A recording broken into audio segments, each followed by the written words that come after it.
A finalizar, presidente, porque vamos a escuchar a la oposición aquí. Nunca un presidente ha escuchado a la oposición desde que se creó la figura.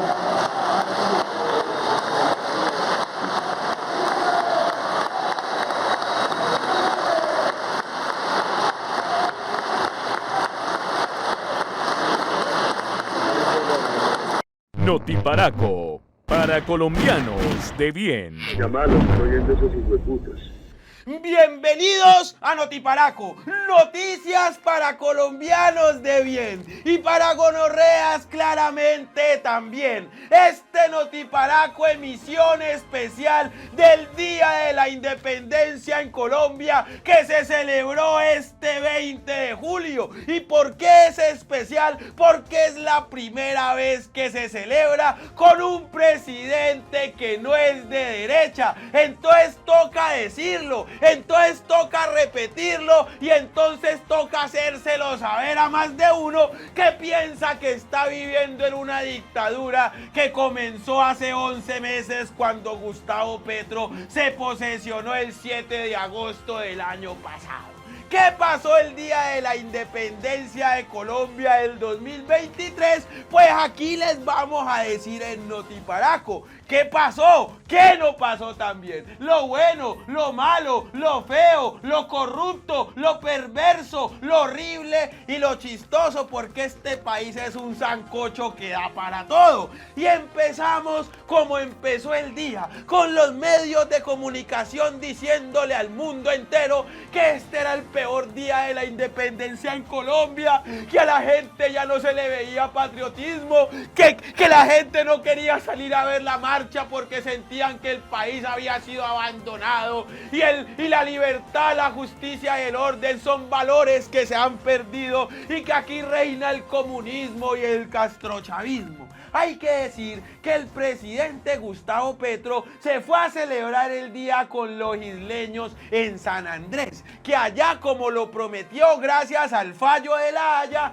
estaba el señor dando su discurso. Y en medio de ese discurso, pues Gustavo Petro dijo: hay que voltear a mirar a San Andrés, porque solamente no es venir aquí y tirar nadito y pasarla bueno y sabroso y venir a meterse sus guarilaques aquí, no solamente se tiene que coger a San Andrés para ir a comprar lociones, para ir a comprar televisores o para ir a comprar neveras, como se hacía por allá hace 30 años cuando habían cogido San Andrés de estar comprando electrodomésticos. ¿Dónde está el billete que entra por turismo? Hay que averiguar la corrupción que se cometió en las construcciones de las casas en Providencia. A San Andrés hay que ponerle cuidado porque ya La Haya dijo que nos pertenece a nosotros. Entonces tenemos que cuidar la isla como nunca lo han hecho los gobiernos de derecha. Pensaban desde Bogotá en la isla de San Andrés como en un balneario o en un lugar para comprar las neveras, los televisores o los equipos de sonido. Se le olvidó a Colombia que Colombia misma es diversa, que solo en el Amazonas se escuchan 300 idiomas diferentes. Salieron los medios de comunicación a decir que Petro va a hablar con el dictador Ortega porque le va a entregar el mar a Nicaragua para quedar bien con su amigo dictador y una cantidad de cosas más. Pasado el día, el señor Gustavo Petro tenía que mover su jeta de San Andrés a Bogotá. O sea, el señor tenía que transportarse desde la isla hasta el Congreso de la República en Bogotá para poder dar su discurso del 20 de julio. Y moverse de San Andrés a Bogotá, pues no es que sea muy difícil tampoco, pero el señor Gustavo Petro no es Goku, o sea que él no se puede teletransportar tampoco. No es que ponga las manos en la frente y el señor llegue a donde se le venga en gana porque tiene superpoderes, no. Entonces empezaron los medios de comunicación nuevamente a jugar su papel de desinformación y a decir que era la primera vez en la historia de la política en Colombia que el presidente llegaba tarde al Congreso en pleno un 20 de julio, que el presidente era un irresponsable y que según la Constitución el presidente no la estaba respetando porque a las 3 en punto tenía que estar ahí.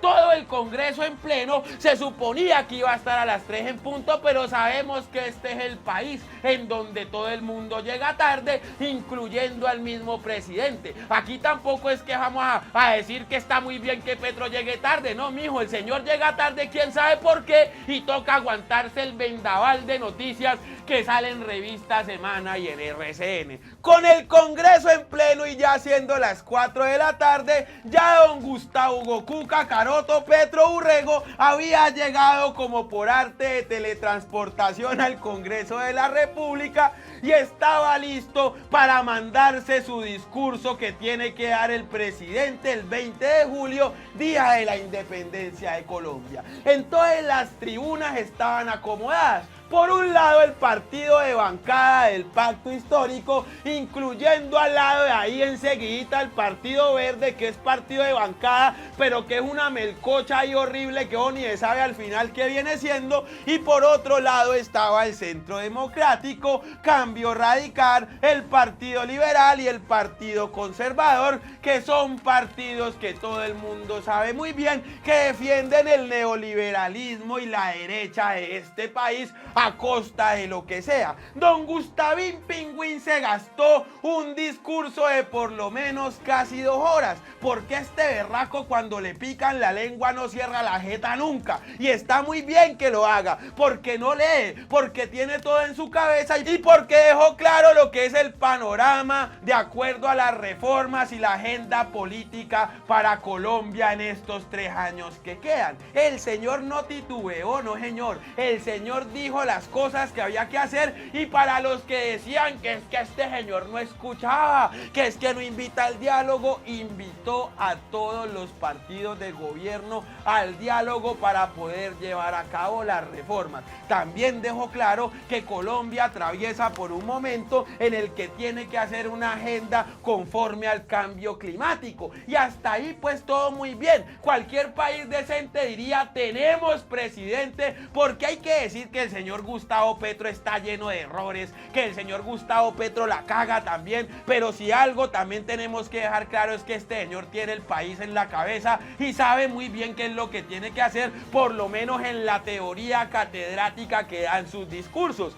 Y además de todo eso, como un acto de valentía, don Gustavín Pingüín se quedó ahí después de haber usado ese gaznate casi 2 horas y de haber hablado y hablado con el guarguero seco. Se quedó ahí a esperar la réplica de la oposición, y es aquí lo histórico de lo que está sucediendo en Colombia.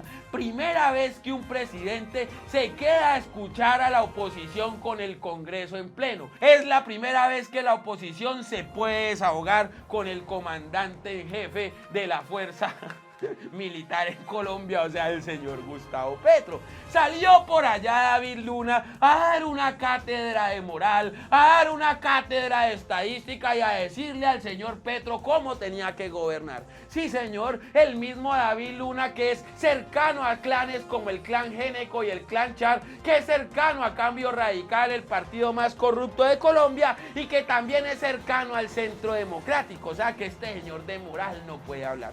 Gustavo se quedó ahí callado, lo escuchó y permitió también la réplica de doña María Fernanda Cabal. Y uno esperaría que la líder de la oposición en Colombia, que la señora que aspira a la presidencia en Colombia, en ser la primera mujer presidenta y de derecha en Colombia, o sea, la señora que está llamada a ocupar el poder, pues dé un discurso decente, ¿no? De un discurso bueno, de tremendo discurso, pero la señora sacó sus tweets fotocopiados ahí, todo lo que publica en Twitter ahí, y se puso a leer tweets como durante 7 minutos ahí, diciendo lo mismo, de lo mismo, de lo mismo, de lo mismo, de lo mismo. La gente por allá estaba durmiendo, hasta don Polo Polo por allá lo vimos casi que echando jeta para dormirse, y nadie, pero nadie se sintió orgulloso del discurso de doña María Fernanda Cabal, que bien pudo haber sido un hilo en su cuenta de Twitter como hace todos los días, porque doña María Fernanda Cabal es más feliz en las redes sociales que legislando, que es para que para eso es para que le pagamos aquí en este país, para que legisle y no se la pase en Twitter. Transcurrido el día en el Congreso de la República, con el presidente ahí presente, con la réplica de la oposición y con todo dado para que se hiciera moñona de acuerdo al pacto histórico y al gobierno, había que elegir a los presidentes de la Cámara y del Senado de la República en una disputa monumental por ganarse esos puestos. Y entonces salió el presidente de la Cámara de Representantes, el liberal Andrés Calle. Y usted diría, ¿quién es Andrés Calle? ¿Quién es este señor? ¿De dónde salió? Y por ahí pues doña Paola Herrera, periodista muy famosa aquí en Colombia, por habernos dicho a nosotros qué fue lo que pasó con los 70.000 millones de pesos de Karen Abudinen, pues nos dijo que el señor ahí le gustaba como andar contratando a dedo, ¿no? Presuntamente, andar repartiendo contraticos aquí y allá y acomodándose y atornillándose en el poder presuntamente. Entonces por ese lado uno diría, qué cosa tan horrible, hermano, ¿cuándo vamos a escapar de la corrupción? Pero por el otro lado, o sea, para presidente del Senado, sí había una disputa brava, sí había un movimiento ni el berraco, porque el Partido Verde tenían que ponerlo y estaba entre el señor Name, la señora Angélica Lozano y en la disputa don Inti Asprilla. Pues hasta ahí todo normal, ¿no? La vaina aquí es que el pacto histórico no le dio el apoyo a don Inti Asprilla, que ha sido fiel a las ideas del pacto, que ha sido fiel al gobierno de Gustavo Petro y que ha apoyado las reformas en avanzada que necesita el país. El señor Inti Asprilla, muy parado en la raya, quería ser el presidente del Senado para poder darle más movimiento a las reformas políticas del gobierno del cambio. Por otro lado estaba el señor Iván Name, que uno, pero ¿quién es Iván Name? Dirían, ¿qué hace en el Partido Verde negociando todos los boticos de la derecha? O sea, Cambio Radical, Centro Democrático y el Partido Conservador iban a votar por el señor. Y por otro lado, doña Angélica Lozano, esposa de Claudia López, alcaldesa de la ciudad de Bogotá, o sea, más concentración de poder. La vaina es que don Inti Asprilla no tiene ninguna denuncia por corrupción. Al señor no se le persigue por nada y jamás se ha visto envuelto en temas de contratación indebida y repartimiento de plata. Pero el señor Iván Name presuntamente sí, porque el señor, mientras ha sido senador de la República y en su periodo de reelección, ha querido aprobar leyes para salvar su capital privado, o sea, para que no le toquen las empresitas a él. Muy divinamente el señor, caray, gente de bien, caray, pero ya estamos acostumbrados a este tipo de gente. Y por otro lado, doña Angélica Lozano, a quien se le denuncia que desde que está haciendo uso de la labor política, pues le ha repartido más de 20 contratos a su señor hermano y a su señora empresa por más de 11.000 millones de pesos. ¿Qué es lo que pasa aquí? Que Angélica Lozano tampoco es que esté de acuerdo con las reformas políticas de este gobierno, a pesar de ser de un partido de bancada de gobierno, y detrás de Angélica Lozano pues está don J.P. Hernández, doña Jubinao y doña Catherine Miranda, que parecieran más uribistas que cualquier otra cosa. Mejor dicho, a Inti se la hicieron completamente, le tocó renunciar en su aspiración a la presidencia y Angélica Lozano terminó perdiendo con el señor Iván Name. O sea que la presidencia de la Cámara y la presidencia del Senado están ahí entregadas a gente que poco quiere las reformas políticas de este gobierno. Mejor dicho, lo que le espera a Colombia es tela para cortar como un berraco, pero lo que nos queda claro es que el señor Gustavo Petro dio una lección de democracia y dejó claro que aquí hay presidente para todos los sectores y no para un solo sector, que es como siempre se ha gobernado en Colombia. Mientras el señor Iván Duque terminaba su discurso y se iba para el lado de Álvaro Uribe Vélez, el señor Petro se quedó escuchando, y eso es para rescatarlo en un país en donde se ha pasado por encima de la democracia siempre. Esto fue Notiparaco, noticias para colombianos de bien y para gonorreas también. No se olviden activar la campanita y suscribirse a este canal, porque si no lo hacen no llegan las notificaciones y no se comen esta casa. Muchas gracias a mi comunidad de Patreon de YouTube, a los de PayPal, a los de Superchat y a todos los que mantienen vivo este canal. Sin ustedes no fuera posible. Recuerden que tengo mi última función de mi obra, de mi show Levi Arrinconado en Cali este próximo 28 de julio en el Teatro Jorge Isaacs a las 8 p.m. Levi Arrinconado, The Last Dance, el último show. Show must goes on, diría el señor Freddie Mercury. Show must goes on, digo yo. Boletas en Colboletos, pero ya está casi todo el teatro lleno, pero les tengo una buena noticia. Los que no tengan billullo para ir pueden hoy 21 de julio y mañana 22 de julio entrar al link de compras y con el código Macondo comprar las boletas con el 50% de descuento de Palco 2 y Paraíso. Ahí se las dejo. En el primer link de este video queda ahí fijado para que usted ahí compre esa boleta. Muchas gracias.